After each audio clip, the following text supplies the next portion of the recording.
ನಮಸ್ಕಾರ ದೇವರು ಎಲ್ಲ ಹೆಂಗಿದ್ದೀರಾ? ಏನು ಕಳೆದ ವಿಡಿಯೋದಲ್ಲಿ ಎಲ್ಲ ಕಮೆಂಟ್ ಮೇಲೆ ಕಮೆಂಟ್ ಹಾಕಿದ್ದು ರಾಮ ಮಂದಿರ ತೋರಿಸು, ಅಯೋಧ್ಯೆಯಲ್ಲಿರೋ ರಾಮ ಮಂದಿರ ತೋರಿಸು ಅಂತ. ಆ್ಯಕ್ಚುಲಿ ನಾನು ಟ್ರೈ ಮಾಡಿದ್ದೆ ರೀ, ತುಂಬ ಕಷ್ಟ, ಅದು ಯಾರನ್ನೂ ಬಿಡಲ್ಲ ಅಲ್ಲಿ. ಇಡೀ ಭಾರತದ ಹಾಟ್ಸ್ಪಾಟ್ ಅದು, ಸಿಕ್ಕಾಪಟ್ಟೆ ಟೈಟ್ ಸೆಕ್ಯೂರಿಟಿ, ಪರ್ಮಿಷನ್ ಅಂತೂ ಅದಕ್ಕೆ ತಿರ್ಗಾ ಈಗ ಹೋಗ್ತಾ ಇದ್ದೀನಿ. ಇದೊಂದು ಕೊನೆ ಪ್ರಯತ್ನ ಆಗಿರ್ತದೆ. ಅಯೋಧ್ಯೆಯಲ್ಲಿರೋವಂಥ ಶ್ರೀ ರಾಮ ಮಂದಿರ ದೇವಸ್ಥಾನದ ಹತ್ರನೇ ಹೋಗ್ತಾ ಇದ್ದೀವಿ ಈಗ.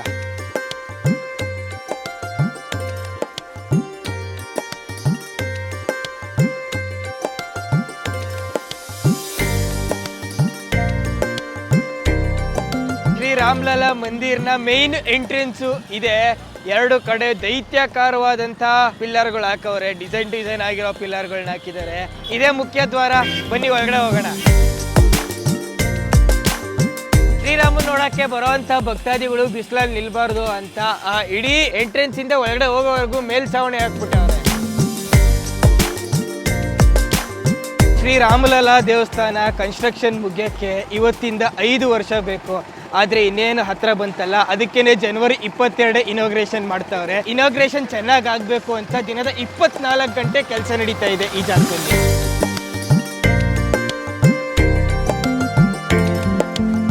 ಕನ್ನಡಿಗರು ಮಂಗಳೂರಿಂದ ಅಯೋಧ್ಯೆಗೆ ಬಂದವರೆ 3 ದಿವಸ ಸತತವಾಗಿ ಟ್ರೈನಲ್ಲಿ ಜರ್ನಿ ಮಾಡಿ ರಾಮ್ಲಲನ ದರ್ಶನ ಮಾಡಕ್ಕೆ. ಬೋಲೋ ಸೀತಾರಾಮಚಂದ್ರ ಕಿ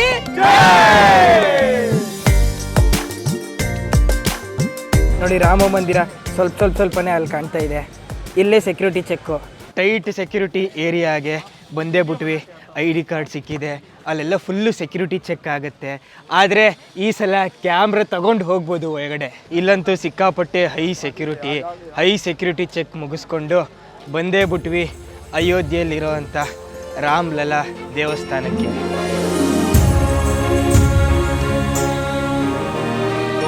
ಇಲ್ಲಿವರೆಗೂ ಬರೋಕ್ಕೆ ಸಿಕ್ಕಾಪಟ್ಟೆ ಪ್ರಯತ್ನ ಪಟ್ಟಿದ್ದೀನಿ. ಮೋಸ್ಟ್ಲಿ ಇಲ್ಲಿಗೆ ಬರೋಕ್ಕೆ ಆಗೋದೇ ಇಲ್ವೇನೋ ಅಂತ ಅನ್ಕೊಂಡ್ಬಿಟ್ಟಿದೆ. ಆದರೆ ರಾಮನ ದೆಸೆಯಿಂದ ಇಲ್ಲಿವರೆಗೂ ಬರೋಂಗಾಗೋಯ್ತು. ನೀವಲ್ಲಿ ನೋಡ್ತಾ ಇರೋದು ಬರೀ ರಾಮನ ದೇವಸ್ಥಾನ ಅಲ್ಲ, ಸತತ 400ರಿಂದ 500 ವರ್ಷಗಳ ಕಾಲ 4 ಲಕ್ಷಕ್ಕೂ ಅಧಿಕ ಜನರ ತ್ಯಾಗ.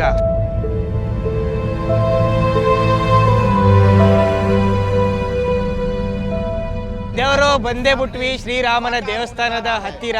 ಈ ಪಾಯಿಂಟ್ ವರೆಗೂ ಹೋಗ್ಬೋದಷ್ಟೇ, ಈ ಪಾಯಿಂಟ್ ಇಂದ ಒಳಗಡೆ ಹೋಗಕ್ಕಾಗಲ್ಲ. ಆಕ್ಚುಲಿ ಇಲ್ಲಿವರೆಗೂ ಬಿಟ್ಟಿರೋದೇ ದೊಡ್ಡ ವಿಷಯ. ದೇವರು, ನೀವು ನೋಡ್ತಾ ಇದ್ದೀರಾ ಶ್ರೀರಾಮಲಲನ ದೇವಸ್ಥಾನ.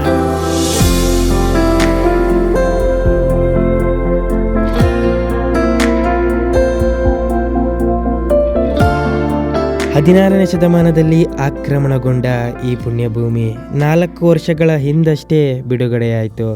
ಈ ಜಾಗದಲ್ಲಿ ಶ್ರೀರಾಮನ ಆಲಯ ತಲೆ ಎತ್ತಿ ನಿಲ್ಲಬೇಕು ಅಂತ ಲಕ್ಷಾಂತರ ಜನರ ಬಲಿದಾನ, ಕೋಟ್ಯಾಂತರ ಭಾರತೀಯರ ಪ್ರಾರ್ಥನೆ ಇಂದು ಸಫಲವಾಗಿದೆ. ಶ್ರೀರಾಮ ಮಂದಿರ 3 ಅಂತಸ್ತಿನ ಭವ್ಯವಾದಂಥ ಕಟ್ಟಡ. ಒಟ್ಟು 392 ಕಲ್ಲಿನ ಕಂಬಗಳನ್ನು ಒಳಗೊಂಡಿದ್ದು ಸಂಪೂರ್ಣವಾಗಿ ಭಾರತದ ತಂತ್ರಜ್ಞಾನದಿಂದನೇ ಹಾಗೂ ಭಾರತೀಯರಿಂದನೇ ತಯಾರಾಗ್ತಾ ಇದೆ.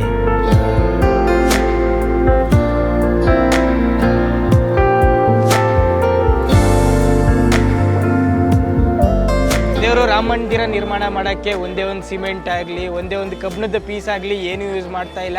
ಬರೀ ಒಂದು ಕಲ್ಲಿಂದ ಕಲ್ಲು ಇಂಟರ್ಲಾಕ್ ಮಾಡಿ ಈ ಪಾಟಿ ದೇವಸ್ಥಾನನ ಕಟ್ಟುತ್ತಾ ಇದ್ದಾರೆ. ನಾವು ನಾರ್ಮಲಾಗಿ ಮನೆ ಕಟ್ತೀವಲ್ಲ, ನಾರ್ಮಲ್ಲು ಕಬ್ಬಿಣ ಹಾಕಿ, ಅದರ ಆಯಸ್ಸು ಬರೀ 100 ವರ್ಷ ಅಷ್ಟೇ. ಆದರೆ ಈ ಥರ ಕಲ್ಲುಗಳಲ್ಲಿ ಇಂಟರ್ಲಾಕ್ ಮಾಡಿ ಕಟ್ಟಿದ್ರೆ ಈ ರಾಮ ದೇವಸ್ಥಾನದ ಆಯಸ್ಸು 1000 ವರ್ಷ. 1000 ವರ್ಷದವರೆಗೂ ಈ ದೇವಸ್ಥಾನಕ್ಕೆ ರಿನೋವೇಷನ್ ಆಗಿರಲಿ ಅಥವಾ ಏನೇ ಮೇಂಟೆನೆನ್ಸ್ ಆಗಿರಲಿ ಏನೂ ಬೇಡ. ಓಪನಿಂಗಲ್ಲಿ ಹೆಂಗಿತ್ತೋ 1000 ವರ್ಷ ಆದಮೇಲೂ ಹಂಗೆ ಇರುತ್ತೆ.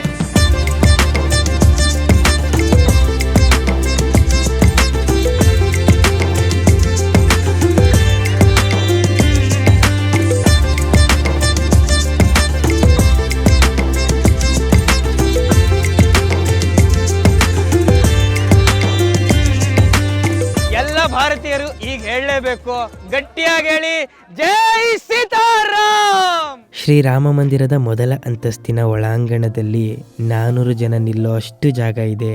ಇಲ್ಲಿ 5 ವರ್ಷದ ಬಾಲ ಶ್ರೀರಾಮ ಧನುರ್ಧಾರಿಯಾಗಿ ಎದೆಯುಬ್ಬಿಸಿ ನಿಂತಿರ್ತಾನೆ. ಶ್ರೀರಾಮಲಲನ ಕಣ್ತುಂಬಿಕೊಳ್ಳೋಕೆ 140 ಕೋಟಿ ಭಾರತೀಯರು ಕಾಯ್ತಾ ಇದ್ದಾರೆ. ಈಗಿನ ಟೈಮಲ್ಲಂತೂ ರಾಮ ಮಂದಿರದ ಹತ್ರ ಬಂದ್ಬಿಟ್ಟು ರಾಮನ ದೇವಸ್ಥಾನನ ನೋಡೋದು ಸಿಕ್ಕಾಪಟ್ಟೆ ಕಷ್ಟ.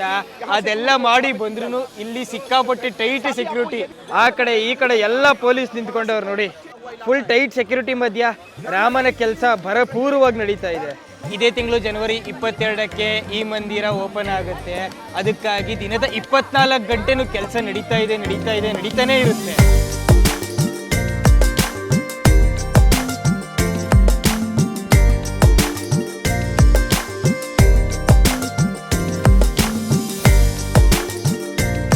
ಶ್ರೀರಾಮ ದೇವಸ್ಥಾನ ನೋಡಿದ್ರಿ, ಒಳಗಡೆ ನೋಡಿದ್ರಿ, ಮತ್ತೆ ಸುಮಾರು ವಿಷಯಗಳನ್ನ ತಿಳ್ಕೊಂಡ್ವಿ ನಾವಿವತ್ತು. ಇಲ್ಲಿವರೆಗೂ ಬಂದಿರೋದೇ ನನ್ನ 7 ಜನ್ಮದ ಪುಣ್ಯ ಅಂತ ನಾನು ಹೇಳ್ಬೋದು. ಯಾಕಂದ್ರೆ ಸುಮ್ಮನೆ ಇಮ್ಯಾಜಿನ್ ಮಾಡ್ಕೊಳ್ಳಿ, ಶ್ರೀರಾಮ ಹುಟ್ಟಿದಂಥ ಊರು ಅಯೋಧ್ಯ, ಅದು ಬಿಡಿ, ಶ್ರೀರಾಮ ಹುಟ್ಟಿದಂಥ ಜಾಗ ಶ್ರೀರಾಮ ಜನ್ಮಸ್ಥಳ, ಅಲ್ಲಿ ಶ್ರೀರಾಮನ ದೇವಸ್ಥಾನ ಆಗಕ್ಕೆ 100 ವರ್ಷಗಳ ಕಾಲ ಹೋರಾಟ, ಲಕ್ಷಾಂತರ ಜನರ ಬಲಿದಾನ ಅಲ್ವಾ? ಎಷ್ಟು ಕಷ್ಟ ಅಲ್ವಾ? ಅಷ್ಟೆಲ್ಲ ಕಷ್ಟ ಆದಮೇಲೆ ಶ್ರೀರಾಮ ಜನ್ಮಸ್ಥಳ ಅಂದರೆ ಶ್ರೀರಾಮ ಹುಟ್ಟಿದಂಥ ಈ ಜಾಗದಲ್ಲಿ ಶ್ರೀರಾಮನ ಭವ್ಯವಾದಂಥ ದೇವಸ್ಥಾನ ಆಗ್ತಾ ಇದೆ. ಮರ್ಯಾದಾ ಪುರುಷೋತ್ತಮ ಶ್ರೀರಾಮನ್ಗೆ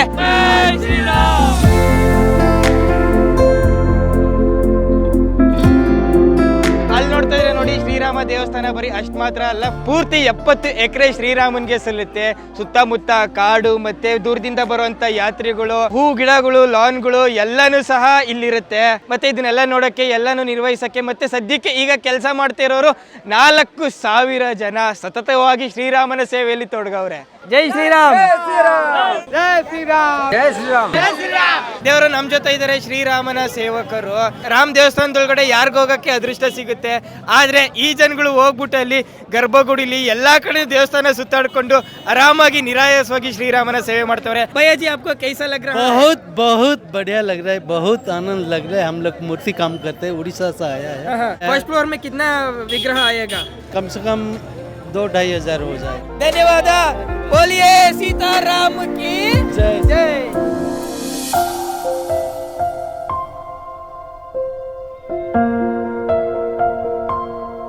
ದೇವರು ಶ್ರೀರಾಮಲಲ್ಲನ ದೇವಸ್ಥಾನ ನೋಡಿ ಸಿಕ್ಕಾಪಟ್ಟೆ ಖುಷಿ ಪಟ್ರಿ ಅಂತ ನಾನು ಅನ್ಕೊಂಡಿದ್ದೀನಿ. ದಶರಥ ಸಕಲ ತಯಾರಿ ಮಾಡಿದ್ರು ಶ್ರೀರಾಮನ ಪಟ್ಟಾಭಿಷೇಕಕ್ಕೆ, ಆದ್ರೆ ದಶರಥನ ಆಸೆಗೆ ಮಣ್ಣೆರ್ಸಿದ್ರು ಮಂತ್ರೆ. ಕೈಕೆಯ ಇಚ್ಛೆಯಂತೆ ಶ್ರೀರಾಮ 14 ವರ್ಷ ವನವಾಸಕ್ಕೆ ಹೊರಟು ನಿಂತರು.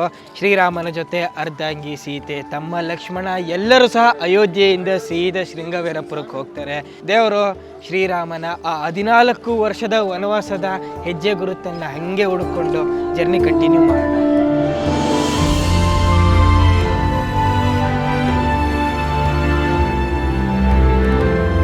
ದೇವರು ಅಯೋಧ್ಯೆಯಿಂದ 170 ಕಿಲೋಮೀಟರ್ ದೂರ ಇರುವಂಥ ಶೃಂಗವೇರಪುರಕ್ಕೆ ಬಂದಿದ್ದೀವಿ. ಹಿಂದಿನ ವಿಡಿಯೋದಲ್ಲಿ ನೋಡಿದ್ವಲ್ಲ, ರಾಜ ದಶರಥ ಮಕ್ಕಳಾಗಲಿಲ್ಲ ಅಂತ ಒಂದು ಹೋಮ ಮಾಡಿಸಿದ್ರಲ್ಲ, ಶೃಂಗ ಋಷಿ ನೇತೃತ್ವದಲ್ಲಿ ಆ ಶೃಂಗ ಋಷಿಯ ಊರು ಈ ಶೃಂಗವೀರಪುರಕ್ಕೆ ಸ್ವಾಗತ ಸುಸ್ವಾಗತ.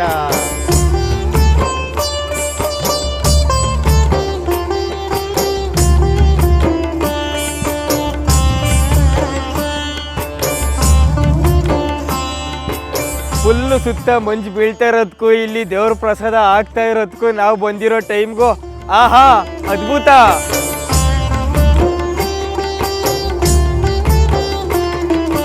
ಈ ಥರ ಅಡುಗೆ ಮಾಡೋ ಸ್ಟೈಲ್ ಅಂತೂ ನಾನು ಯಾವತ್ತೂ ನೋಡೇ ಇರಲಿಲ್ಲ. ಪಾಪ ಏನ್ ತಲೆ.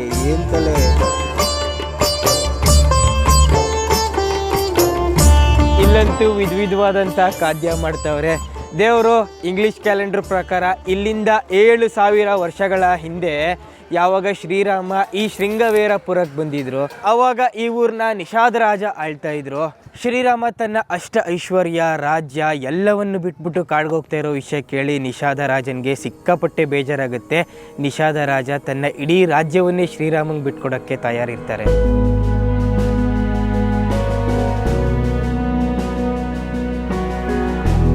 ಆದರೆ ಅಲ್ಲಿದ್ದಿದ್ದು ಶ್ರೀರಾಮ ತನ್ನ ಸರ್ವಸ್ವವನ್ನು ಬಿಟ್ಟು ಪಿತೃವಾಕ್ಯ ಪರಿಪಾಲನೆ ಮಾಡೋಕ್ಕೆ ಕಾಡಿಗೆ ಹೋಗ್ತಿದ್ದಂಥ ರಾಮ ಬೇರೆಯವರ ರಾಜ್ಯ ತಗೋತಾರ. ರಾಮಾಯಣದಲ್ಲಿ ನೋಡಿ ಗುಹಾ ಅಂತ ಉಲ್ಲೇಖವಿದೆ. ಗುಹಾ ಅಂದರೆ ಬೇರೆ ಯಾರೂ ಅಲ್ಲ, ಇವರೇ ನಿಷಾದ ರಾಜ. ದೇವರು ನಾವೀಗ ಶೃಂಗವೀರಪುರದಲ್ಲಿರೋ ಅಂಥ ರಾಮಶಯನ್ ಆಶ್ರಮಕ್ಕೆ ಬಂದಿದ್ದೀವಿ. ಶ್ರೀರಾಮ ಈ ಶೃಂಗವೀರಪುರಕ್ಕೆ ಬಂದಾಗ ಒಂದು ರಾತ್ರಿ ಈ ಮರದ ಕೆಳಗಡೆನೆ ವಿಶ್ರಾಂತಿ ಪಡೆದಿದ್ರು. ಆ ಮರ ಯಾವುದು ಅಂದರೆ ಇದೆ.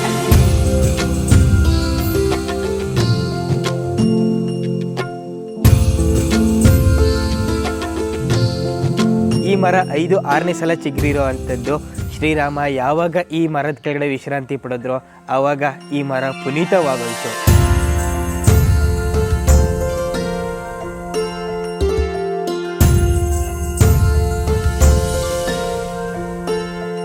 ಇದೇ ಜಾಗದಲ್ಲೇ ಶ್ರೀರಾಮ ತನ್ನ ರಾಜನ ಅವತಾರನ ತ್ಯಾಗ ಮಾಡಿ ಗುಹಾ ನಿಷಾದ ರಾಜನ್ಗೆ ಹೇಳಿ ಆಲದ ಮರದ ಹಾಲನ್ನು ತರಿಸ್ಕೊಂಡು ಅವರ ಜಟೆಯನ್ನ ಎತ್ತಿ ಕಟ್ಕೊಂಡ್ರು.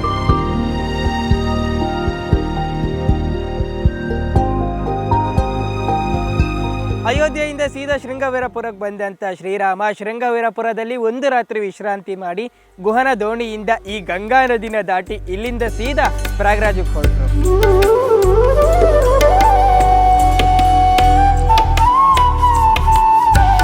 ಶುಭೋದಯ ದೇವರು, ವೆಲ್ಕಮ್ ಟು ಪ್ರಯಾಗ್ರಾಜು. ರಾಮ, ಸೀತೆ, ಲಕ್ಷ್ಮಣ ಎಲ್ಲ ಸೀದಾ ಶೃಂಗವೀರಪುರದಿಂದ ಈ ಪ್ರಯಾಗ್ರಾಜಕ್ಕೆ ಬಂದು ಭಾರದ್ವಾಜ ಮುನಿಗಳನ್ನ ಭೇಟಿ ಮಾಡ್ತಾರೆ.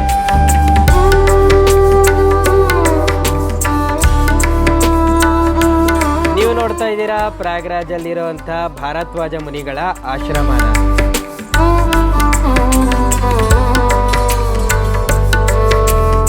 ಅಯೋಧ್ಯೆಯ ರಾಜನಾಗಬೇಕಿದ್ದ ಶ್ರೀರಾಮ ಕಾಡಿಗೆ ಹೋಗ್ತಾ ಇರೋ ವಿಷಯ ಕೇಳಿ ಭಾರದ್ವಾಜ ಮುನಿಗಳು ತುಂಬ ಬೇಸರ ಪಟ್ಕೊಂಡ್ರು. ಆ ಇಡೀ 14 ವರ್ಷ ನೀನು ನನ್ನ ಆಶ್ರಮದಲ್ಲಿ ಕಳಿ ಅಂತ ಸೂಚನೆ ಕೊಟ್ಟರು. ಆದರೆ ಶ್ರೀರಾಮ ತನ್ನ ತಂದೆಗೆ ಮಾತು ಕೊಟ್ಟಂತೆ ಇಡೀ 14 ವರ್ಷ ಕಾಡಲ್ಲಿ ಕಳಿಬೇಕು ಅಂತ ಹೇಳಿದ್ರು.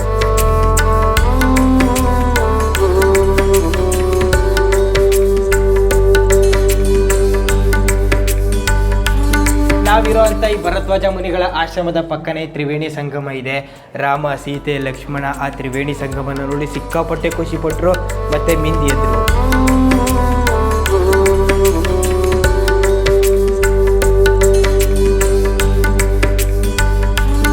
ಈ ತ್ರಿವೇಣಿ ಸಂಗಮ ಅಂತೂ ಸಿಕ್ಕಾಪಟ್ಟೆ ಇಂಪಾರ್ಟೆಂಟ್ ಆಗಿರುವಂಥ ಜಾಗ. ಯಾಕಂದರೆ ಶ್ರೀಮದ್ ವಾಲ್ಮೀಕಿ ರಾಮಾಯಣ ಮತ್ತು ತುಳಸಿ ರಾಮಾಯಣದಲ್ಲಿ ಎರಡರಲ್ಲೂ ಸಹ ಮೆನ್ಷನ್ ಆಗಿರೋಂಥ ಈ ಜಾಗ ನೀವು ಹಾಗೆ ಕಣ್ಣಲ್ಲಿ ನೋಡ್ಬೋದು. ಗಂಗಾ ಮತ್ತು ಯಮುನಾ ಎರಡೂ ಸಹ ಮಿಲನವಾಗ್ತಿರೋಂಥ ಜಾಗಕ್ಕೆ ಹೋಗ್ತಾ ಇದ್ದೀವಿ.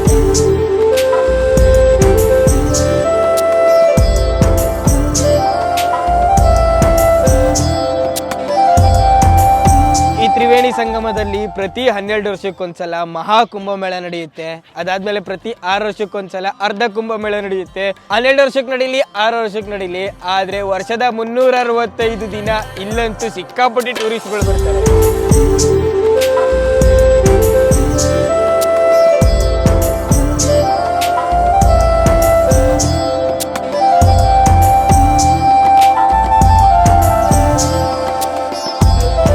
ಸಂಗಮದ ಹತ್ರ ಬಂದೇ ಬಿಟ್ಟಿದ್ದೀವಿ.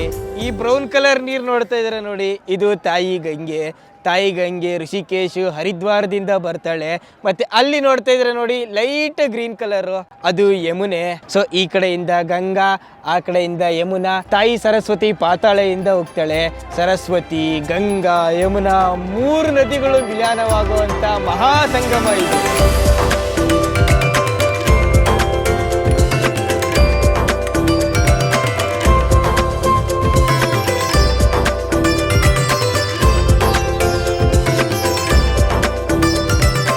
ನೋಡ್ತಾ ಇದ್ದೀರಾ ಗಂಗೆಯ ದಡದಲ್ಲಿ ಪೂಜೆ ಮಾಡ್ತಾವ್ರೆ.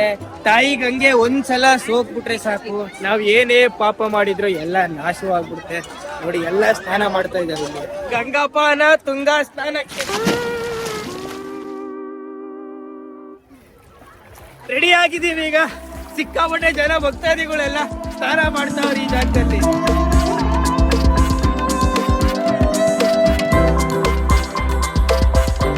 ಗಂಗೆನ ಬಾಟ್ಲಲ್ಲಿ ತುಂಬ್ಕೊಂಡು ಹೋಗ್ತಾ ಇದ್ದಾರೆ ನೋಡಿ ಮನೆಗೆ. ಗಂಗೆ ಚ ಯಮುನೆ ಚೈವ ಗೋದಾವರಿ ಸರಸ್ವತಿ ನರ್ಮದಾ ಸಿಂಧು ಕಾವೇರಿ ಜಲೇಕ್ಸಿಂ ಸನ್ನಿತಂ ಕುರು. ದೇವರ ಸ್ನಾನ ಆಯಿತು, ಸಂಧ್ಯಾ ವಂದನೆ ಆಯಿತು. ಈಗ ಆ ತ್ರಿವೇಣಿ ಸಂಗಮದ ದಡದಲ್ಲಿರೋ ಅಂಥ ರಾಜ ಅಕ್ಬರನ ಫೋರ್ಟ್ಗೆ ಹೋಗ್ತಾ ಇದ್ದೀವಿ ನಾವೀಗ. 16ನೇ ಶತಮಾನದಲ್ಲಿ 45 ವರ್ಷಗಳ ಕಾಲ ಕಟ್ಟಿರೋ ಅಂಥ ರಾಜ ಅಕ್ಬರನ ಕೋಟೆ. ಬನ್ನಿ ನೋಡೋಣ.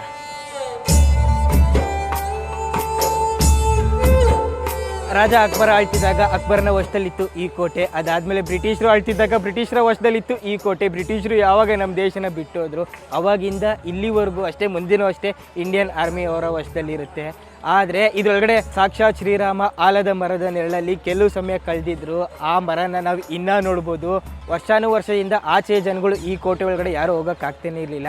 ಆದರೆ ಇತ್ತೀಚೆಗೆ ಕೋಟೆಯ ಒಂದು ಚಿಕ್ಕ ಭಾಗನ ನಾರ್ಮಲ್ ಜನಗಳಿಗೆ ಓಪನ್ ಮಾಡವ್ರೆ. ಈ ಕೋಟೆ ಇಂಡಿಯನ್ ಆರ್ಮಿ ವಶದಲ್ಲಿತ್ತಲ್ಲ, ಕಾಂಪೌಂಡ್ ಒಳಗಡೆ ಬಂದರೆ ಆರ್ಮಿ ಲೋಕದಲ್ಲಿ ಬಂದಂಗೆ ಅನಿಸುತ್ತೆ.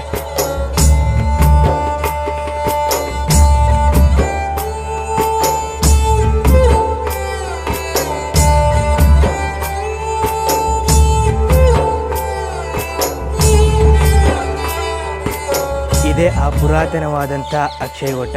ಶ್ರೀರಾಮ ಸಂಗಮದಲ್ಲಿ ಸ್ನಾನ ಮಾಡಾದ್ಮೇಲೆ ಒಂದು ರಾತ್ರಿ ಇಲ್ಲೇ ವಿಶ್ರಾಂತಿ ಪಡೆದಿದ್ರು. ಮತ್ತು ನಮ್ಮಮ್ಮ ಸೀತಾ ಮತ್ತೆ ಇಡೀ ಅಕ್ಷಯ ವಟ ತುಂಬೆಲ್ಲ ಪರಿಕ್ರಮ ಮಾಡಿದ್ರು. ಸೊ ಇದಾದಮೇಲೆ ಮುಂದೆ ಅವ್ರ ಜರ್ನಿ ಮುಂದುವರಿಸಿದ್ರು. ಸದ್ಯಕ್ಕೆ ಈಗ ಈ ಮರ ಆರ್ಮಿ ವಶದಲ್ಲಿದೆ.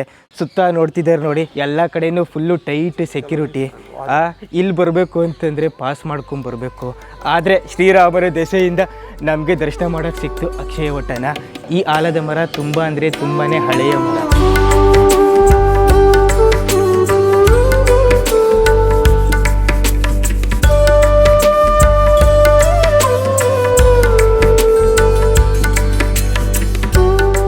ನೋಡಿ, ಯಾವ ಭಕ್ತಾದಿಗಳನ್ನೂ ಒಳಗಡೆ ಬಿಟ್ಕೊಂಡಿಲ್ಲ, ಬರೀ ನಾನು ಮಾತ್ರ ಹೋಗಿದ್ದೆ. ನನ್ನ ವೇಷನ ಊಟ ಒಳಗಡೆ ಬಿಟ್ಕೊಂಡ್ರು.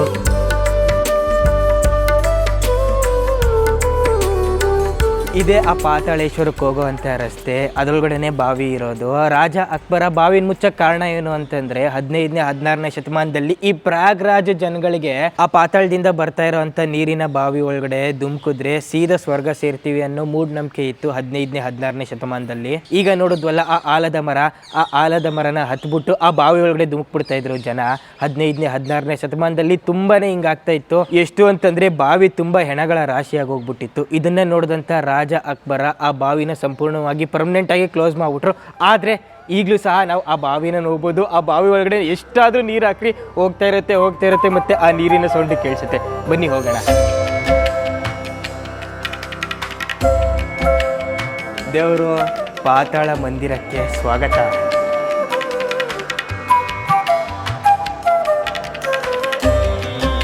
ಆ ಬಾವಿ ಹೇಳಿದ್ನಲ್ಲ, ಇದೇ ಆ ಬಾವಿ. ನೋಡಿ, ಸುತ್ತ ಲೈನ್ ಹಾಕೋರು ನೋಡಿ, ಲೈನ್ ಪೂರ್ತಿ ಅಲ್ಲಿ ಆ ಸರೌಂಡಿಂಗಲ್ಲಿ ಬಾವಿ ಇತ್ತು. ಆದರೆ ಈಗೆಲ್ಲ ಅಕ್ಬರ್ ರಾಜ ಮುಚ್ಚಿಬಿಟ್ಟಿದ್ದಾರೆ. ನೋಡಿ, ಇಲ್ಲಿಂದನೇ ನಾವು ನೀರು ಹಾಕಿದ್ದು. ಒಂದು ಚೊಂಬು ನೀರು ಹಾಕಿದ್ವಿ, ಪೂರ್ತಿ ಹೋಯ್ತು ಒಳಗಡೆ. ಮತ್ತು ಆ ನೀರಿನ ಶಬ್ದನೂ ಕೇಳಿಸುತ್ತೆ. ಆ ಅಕ್ಬರನ ಕೋಟೆಯಿಂದ ಬೋಟಲ್ಲಿ ಕುತ್ಕೊಂಡು ಹಂಗೆ 18 ಕಿಲೋಮೀಟ್ರು ಯಮುನಾ ನದಿಯ ಪ್ರಯಾಣ ಮಾಡಿಬಿಟ್ರೆ ಸೀದಾ ಈ ಯಮರಾಜನ ಟೆರೆಸ್ಗೆ ಬಂದ್ಬಿಡ್ತೀರಾ. ಒಂದಾನೊಂದು ಕಾಲದಲ್ಲಿ ಯಮರಾಜ ತನ್ನ ತಂಗಿಯಾದ ಯಮುನಾನ ನೋಡಕ್ಕೆ ಬಂದಾಗ ಈ ಜಾಗನ ನೋಡ್ಬಿಟ್ಟು ಸಿಕ್ಕಾಪಟ್ಟೆ ಪ್ರಸನ್ನನಾಗ್ಬಿಟ್ಟ. ದೇವರು, ವೆಲ್ಕಮ್ ಟು ಯಮರಾಜ ಟೆರೆಸ್.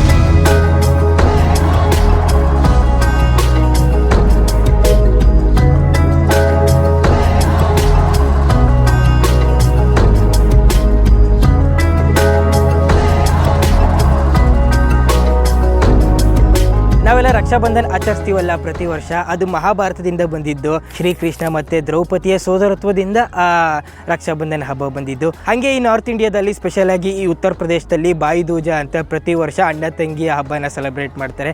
ಆ ಬಾಯಿ ದೂಜದ ದಿನ ಯಮರಾಜ ತನ್ನ ತಂಗಿಯಾದ ಯಮುನಾ ದೇವಿನ ನೋಡೋಕ್ಕೆ ಈ ಜಾಗಕ್ಕೆ ಬಂದಾಗ ಅಲ್ಲಿ ನೋಡ್ತಾ ಇರೋವಂಥ ಶಿವಲಿಂಗನ ನೋಡಿ ಸಿಕ್ಕಾಪಟ್ಟೆ ಪ್ರಸನ್ನನಾಗಿ ಅಣ್ಣ ತಂಗಿ ಯಾರ್ಯಾರು ಈ ಶಿವಲಿಂಗನ ದರ್ಶನ ಮಾಡ್ತಾರೋ ಅವ್ರ ಮನಸ್ಸಲ್ಲಿ ಏನು ಅನ್ಕೋತಾರೋ ಅದು ಹಂಗೆ ನೆರವೇರ್ಬಿಡ್ಲಿ ಅಂತ ಆಶೀರ್ವಾದ ಮಾಡ್ತಾರೆ.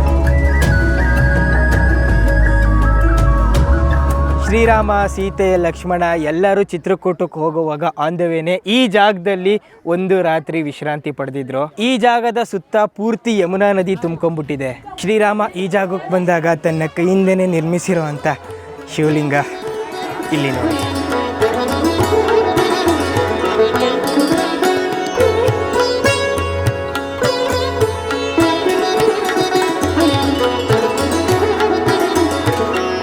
ಆ ಯಮರಾಜನ ಟೆರೆಸಲ್ಲಿ ವಿಶ್ರಾಂತಿ ಪಡಿತಾ ಇದ್ದಂಥ ರಾಮ, ಸೀತೆ, ಲಕ್ಷ್ಮಣ ರಾತ್ರೋರಾತ್ರಿ ಆ ಯಮುನಾ ನದಿಯ ನೀರಿನ ಮಟ್ಟ ಜಾಸ್ತಿ ಆದಾಗ ಆ ಜಾಗದಿಂದ 2 ಕಿಲೋಮೀಟ್ರ್ ದೂರ ಇರೋವಂಥ ಈ ಗುಹೆಗೆ ಬಂದು ಇಲ್ಲೇ ವಿಶ್ರಾಂತಿ ಪಡೆದರು.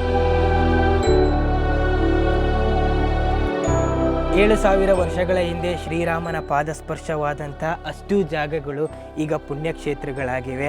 ಆರ್ಕಿಯಾಲಜಿಕಲ್ ಡಿಪಾರ್ಟ್ಮೆಂಟ್ ಅವರು ಈ ಜಾಗನ ಈ ಗುಹೆನ ಟೆಸ್ಟ್ ಮಾಡಿದಾಗ 7,000 ವರ್ಷಗಳ ಹಿಂದೆ ಇಲ್ಲಿ ಮನುಷ್ಯರು ನೆಲೆಸಿರೋ ಅಂಥ ಕುರುಹುಗಳು ಸಿಕ್ತು ಅವ್ರಿಗೆ.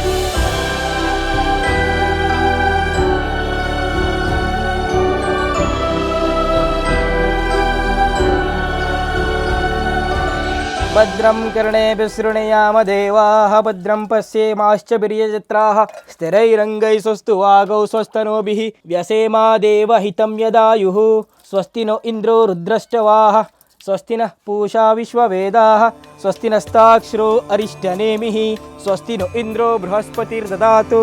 ಓಂ ಶಾಂತಿ ಶಾಂತಿ ಶಾಂತಿ.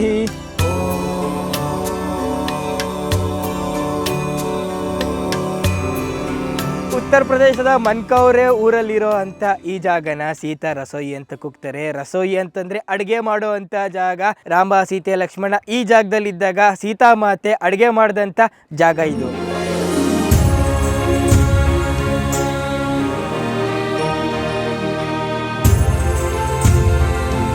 ಸುಮಾರು ಜನ ರಾಮಾಯಣನ ಕಾಲ್ಪನಿಕ ಕಥೆ ಅಂತ ಹೇಳ್ತಾರೆ. ಅವ್ರಿಗೆಲ್ಲ ಉತ್ತರ ಅನ್ನೋ ಹಾಗೆ ಈ ಥರ ಪುಣ್ಯಕ್ಷೇತ್ರಗಳು ಭಾರತ ತುಂಬೆಲ್ಲ ನೋಡ್ಬೋದು ನಾವು. ಆ ಕ್ಷೇತ್ರಗಳಲ್ಲೆಲ್ಲ ಪ್ರತಿಯೊಂದು ಕಲ್ಲು, ಪ್ರತಿಯೊಂದು ಮಣ್ಣು, ಪ್ರತಿ ಬಂಡೆಯೂ ಸಹ ಹೇಳೋ ಅಂಥ ಕತೆ ಶ್ರೀರಾಮನ ಬಗ್ಗೆ.